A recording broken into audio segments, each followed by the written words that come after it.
प्रभु तेरी वाणी जीवन की रोटी, नैनों की ज्योति अंधेरा मिटाती।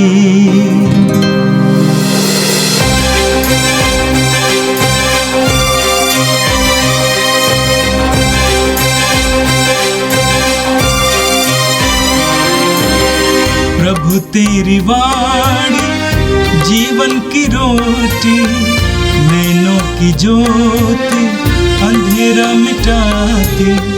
प्रभु तेरी वाणी जीवन की रोटी, नैनों की ज्योति अंधेरा मिटाती।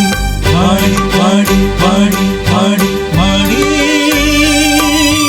पवित्र है, शाश्वत है, जीवन का मन्ना है। 24 सितंबर शनिवार। पहला पाठ उपदेशक ग्रंथ अध्याय 11 पद संख्या 9, अध्याय 12 पद संख्या 8। हे युवक, अपनी जवानी में आनंद मनाओ, अपनी युवावस्था में मनोरंजन करो, अपने हृदय और अपनी आँखों की अभिलाषा पूरी करो, किंतु याद रखो कि ईश्वर तुम्हारे आचरण का लेखा मांगेगा। अपने हृदय से शोक निकाल दो और अपने शरीर से कष्ट दूर कर दो, क्योंकि जीवन का प्रभात क्षणभंगुर है। अपनी जवानी के दिनों में अपने सृष्टिकर्ता को याद रखो। बुरे दिनों के आने से पहले, उन वर्षों के आने से पहले जिनके विषय में तुम कहोगे मुझे उनमें कोई सुख नहीं मिला, उस समय से पहले जब सूर्य प्रकाश, चंद्रमा और नक्षत्र अंधकारमय हो जाएंगे और वर्षों के बाद बादल छा जाएंगे, उस समय से पहले जब घर के रक्षक कांपने लगेंगे, बलवानों का शरीर झुक जाएगा, चबाने वाले इतने कम होंगे कि अपना काम बंद करेंगे और जो खिड़कियों से झांकती है वे धुंधली हो जाएंगी।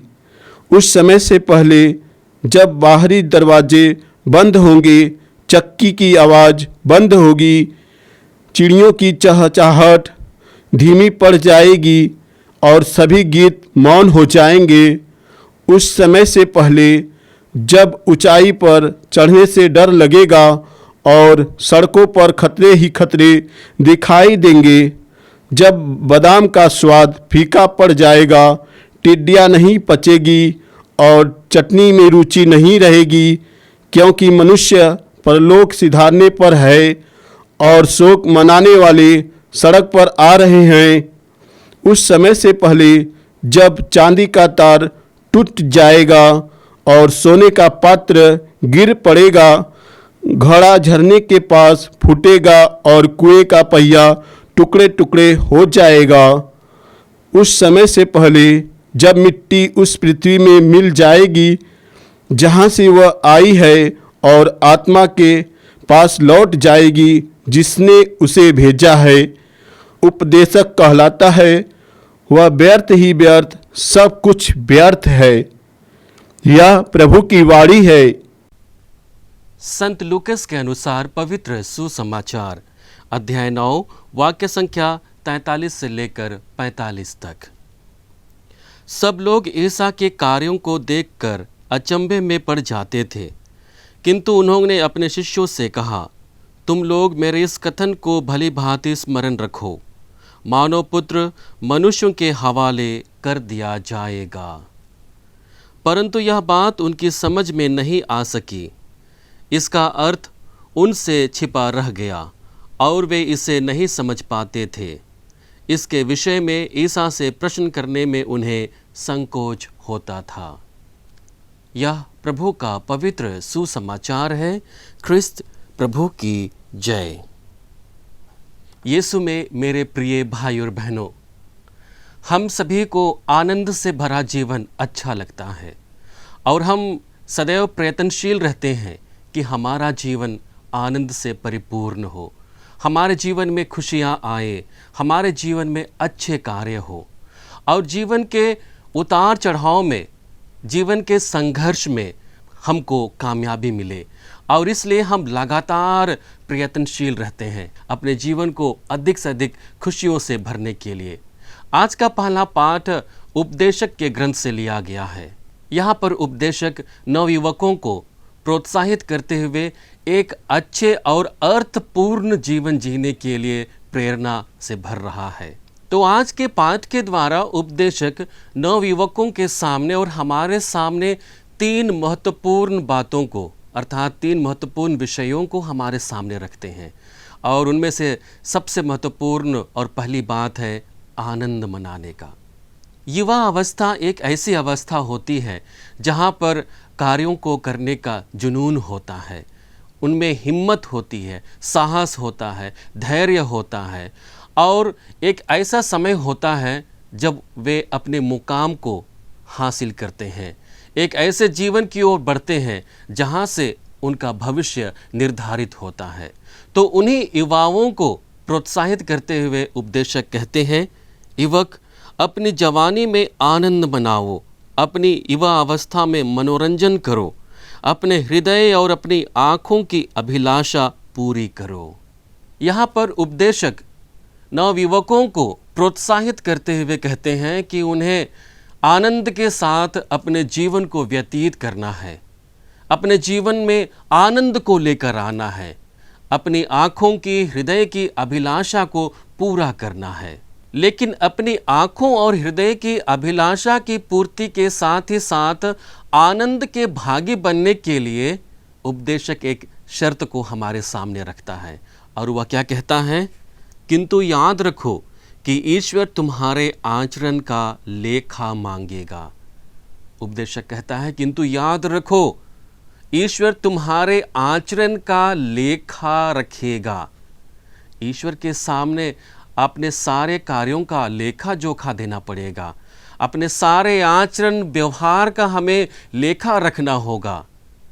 और आगे उपदेशक कहते हैं कि अपने हृदय और अपनी आँखों की अभिलाषा पूरी करो, क्योंकि यह वही समय है जब तुम अपने भविष्य को सजा सकते हो, संवार सकते हो, अपने उज्जवल भविष्य को बना सकते हो, अपने लय को प्राप्त कर सकते हो, अपने मुकाम को प्राप्त कर सकते हो, और इसलिए लगातार प्रयत्नशील बने रहना है।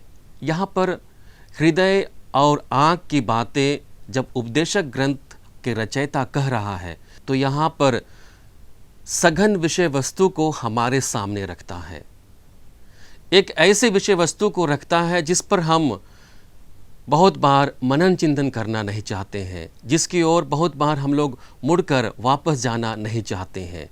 हम यिर्मयाह नबी के ग्रंथ अध्याय 17 वाक्य संख्या 9 और 10 में पढ़ते हैं, जहाँ पर वचन कहता है, मनुष्य का हृदय सबसे अधिक कपटी और अविश्वसनीय है, उसकी थाह कौन ले सकता है?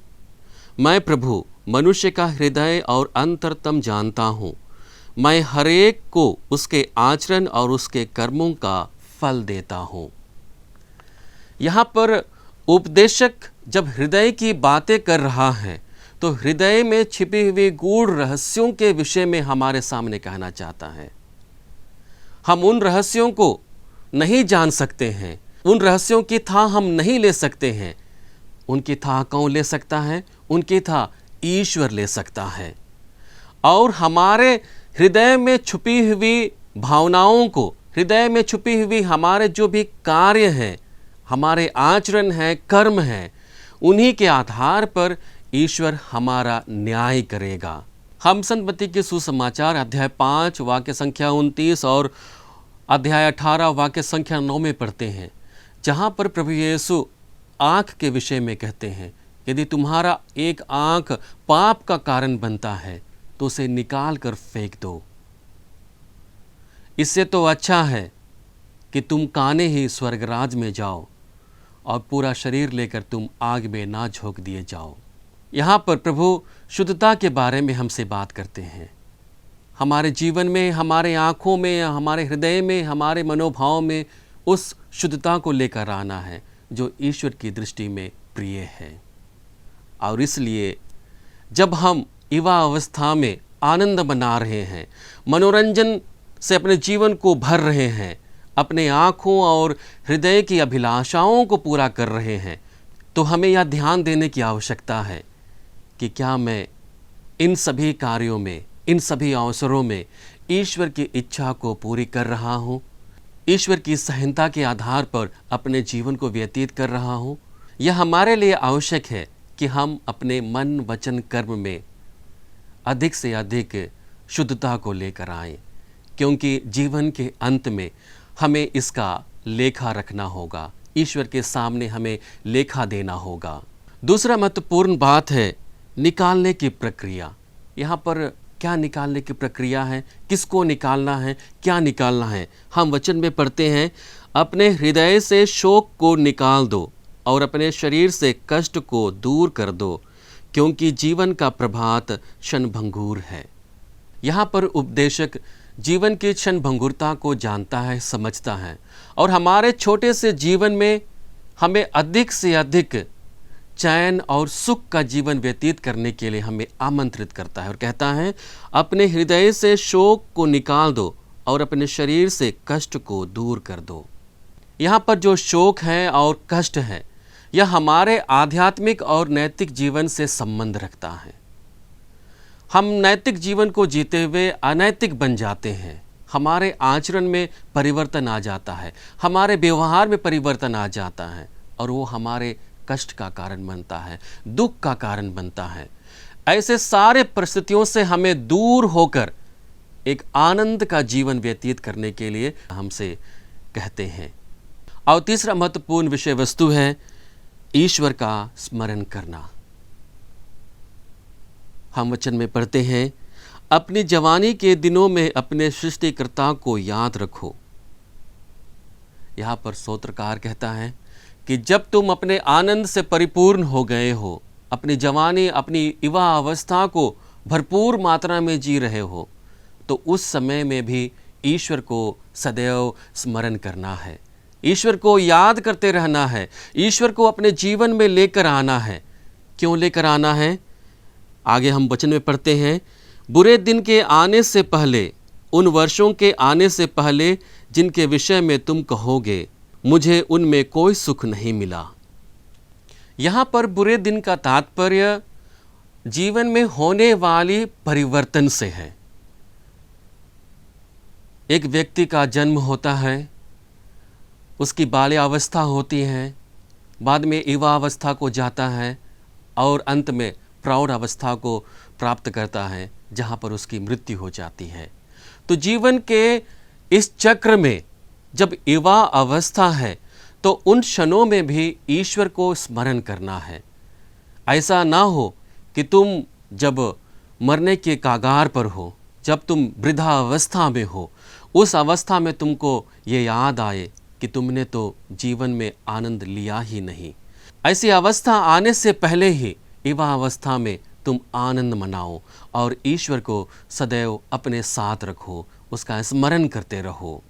आगे स्तोत्रकार लंबे और बृहद रूप से विभिन्न अवस्थाओं को हमारे सामने रखते हैं, भौगोलिक अवस्थाओं को हमारे सामने रखते हैं, अपनी शारीरिक अवस्था को हमारे सामने रखते हैं और भौतिक अवस्था को हमारे सामने रखते हैं, और अंत में वह कहते हैं, उस समय से पहले जब मिट्टी उस पृथ्वी को मिल जाएगी जहाँ से वह आई है, और आत्मा ईश्वर के पास लौट जाएगी जिसने उसे भेजा है। तो यहाँ पर उपदेशक हमारे मृत्यु के विषय में कहता है कि जब तुम्हारा शरीर मिट्टी के अधीन हो जाएगा और तुम्हारा आत्मा परमेश्वर के अधीन हो जाएगा, तो तुम ऐसी अवस्था आने से पहले ही ईश्वर को लगातार अपने जीवन में याद करो, अपने जीवन को आनंद से पूर्ण बनाए रखो, अपने जीवन में तुम परिपूर्ण सुख को पाओ। और जब ऐसा करने में कोई अगर असमर्थ हो जाता है और इस प्रक्रिया को समझने में जो चूक जाता है, तो ऐसे लोगों के लिए यहाँ पर उपदेशक कहते हैं, व्यर्थ ही व्यर्थ, सब कुछ व्यर्थ है। जीवन में आनंद को प्राप्त करना व्यर्थ हो जाएगा, अपने आँखों और हृदय की अभिलाषाओं को प्राप्त कर लेना व्यर्थ हो जाएगा, जब तुम ईश्वर की प्रज्ञा को समझने के लिए असमर्थ हो जाते हो। अपने ज्ञान के अहंकार में तुम ईश्वर को भूल जाते हो, अपने साहस और अपनी शक्ति के घमंड में तुम ईश्वर को याद करना भूल जाते हो, तो ऐसी अवस्था में तुम्हारे द्वारा प्राप्त किया हुआ जो भी चीज़ है, तुमने जो भी अपने जीवन में हासिल किया है, सब कुछ व्यर्थ ही व्यर्थ है। यीशु में मेरे प्रिय भाई और बहनों, आज की अवस्था को जब हम देखते हैं तो मनुष्य लगातार एक दौड़ रहा है, जहाँ पर वह अपने जीवन को और अधिक उच्चतर बनाने के लिए दिन प्रतिदिन प्रयत्नशील है। एक ऐसी होड़ में लगा हुआ है जहाँ पर वह अपनों से लड़ता हुआ अपने आप को पाता है, क्योंकि वह अपने जीवन को आनंद से भरना चाहता है, अपने जीवन में वो सभी मुकाम को पाना चाहता है जिसके लिए वह स्वप्न देखता है, जिसकी वो अभिलाषा करता है। तो ऐसे लोगों को यहाँ पर उपदेशक चुनौती देते हुए कहते हैं कि तुम्हारे लिए सब कुछ व्यर्थ ही व्यर्थ है। यहाँ पर ईश्वर की प्रज्ञा को प्राप्त करना, ईश्वर के अनुरूप, ईश्वर के बताए हुए मार्ग पर चलना तुम्हारे लिए हितकर होगा। आज का सुसमाचार संत लूकस रचित सुसमाचार से लिया गया है, जहाँ पर प्रभु यीशु अपने दुख भोग की दूसरी बार भविष्यवाणी करते हैं।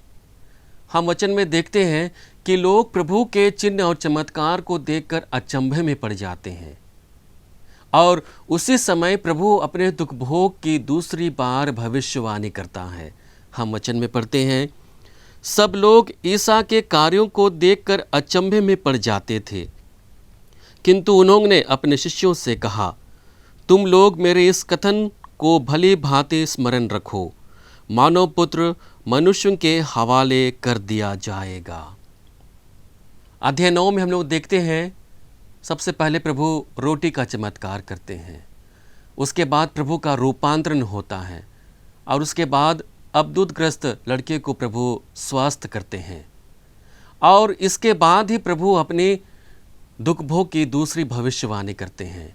इस भविष्यवाणी का एक विशेष बिंदु यह है जहाँ पर प्रभु कहते हैं, तुम लोग इस कथन को भली भांति स्मरण रखो। यहाँ पर प्रभु अपने शिष्यों से और सुनने वालों से इस बात को स्मरण करने के लिए कहते हैं, क्योंकि प्रभु इससे पहले एक और बार अपने दुख भोग की भविष्यवाणी कर चुका था। इस भविष्यवाणी को कहते हुए प्रभु लोगों से यह कहना चाहते हैं कि वह ईश्वर की योजना को अपने जीवन में साकार कर रहा है। संभवतः उस चीज़ को वे लोग समझ नहीं पाए, और इसलिए हम वचन में पढ़ते हैं, परंतु यह बात उनकी समझ में नहीं आ सकी, इसका अर्थ उनसे छिपा रह गया और वे इसे नहीं समझ पाते थे। और इसी विषय वस्तु को समझने के लिए, इसी विषय वस्तु का सारांश अपने जीवन में प्राप्त करने के लिए प्रभु उनसे क्या कहते हैं कि तुम उन्हें अपने जीवन में स्मरण किए रहो। और इस तरह से प्रभु ईश्वर की योजना को पूरा करने के लिए, उसके अधीन अपने जीवन को व्यतीत करने के लिए अपने शिष्यों को और लोगों को तैयार करते हैं। यीशु में मेरे प्रिय भाई और बहनों, मनुष्य होने के नाते हम अपने जीवन में होने वाले घटनाक्रम पर, अपने जीवन में होने वाले सारे कार्यों पर और समय चक्र पर नियंत्रण पाना चाहते हैं। नियंत्रण क्यों पाना चाहते हैं? क्योंकि हम किसी के अधीन ना हो और हमारा जीवन सुखमय हो। आज के दोनों पाठ हमारे जीवन को अर्थपूर्ण बनाने के लिए एक विशेष महत्व देता है। हमारे जीवन के हर एक क्षण में ईश्वर को प्रथम स्थान देना है, उनकी इच्छा के अनुरूप अपने कार्यों को संपादित करना है, अपनी योजनाओं को निर्धारित करना है। और जब हम ऐसा करने में सफल हो जाते हैं तो हमारा जीवन अधिक से अधिक आनंद से पूर्ण हो जाता है। हमें वो खुशियाँ मिलती हैं जो खुशियाँ हमें ईश्वर देना चाहता है, और हमें वो सफलताएं मिलती हैं जो ईश्वर हमारे लिए निर्धारित किए हुए होता है। आइए हम प्रभु से प्रार्थना करें कि हम अपने जीवन में लगातार ईश्वर में बने रहें, ईश्वर की आज्ञाओं के प्रति, ईश्वर की योजनाओं के प्रति अपने आप को समर्पित कर पाएं। हे सर्वशक्तिमान पिता परमेश्वर, हम धन्यवाद देते हैं प्रभु आज के पवित्र वचन के लिए, जो हमें अपने जीवन को फलप्रद बनाने के लिए, अर्थपूर्ण तरीके से अपने जीवन को जीने के लिए प्रेरणा से भर रहा है। प्रभु, जिस प्रकार से उपदेशक नवयुवकों को अच्छे जीवन की कामना करते हुए अपने जीवन को आनंद से भरने के लिए कहता है, हे प्रभु यीशु, हम उन सभी युवतियों के लिए प्रार्थना करते हैं जो अपने जीवन के अहम पड़ाव पर हैं और अपने भविष्य का निर्धारण कर रहे हैं। प्रभु, तो अपने प्रज्ञा से भर दे, उनको आत्मिक शांति से भर दे, ताकि वे जिस किसी जीवन का चुनाव करते हैं प्रभु, उनमें उन्हें आनंद प्राप्त हो, क्योंकि तू उनके साथ रहेगा। प्रभु, तू उनके साथ रहेगा और उनका मार्ग प्रशस्त करेगा। प्रभु, तू उन्हें यह वर दे कि जीवन के हर एक क्षण में हम तुझे स्मरण करते रहें।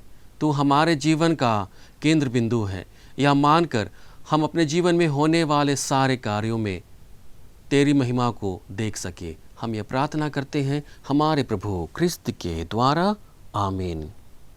प्रभु तेरी वाणी जीवन की रोटी, नैनों की ज्योति अंधेरा मिटाती, वाणी वाणी वाणी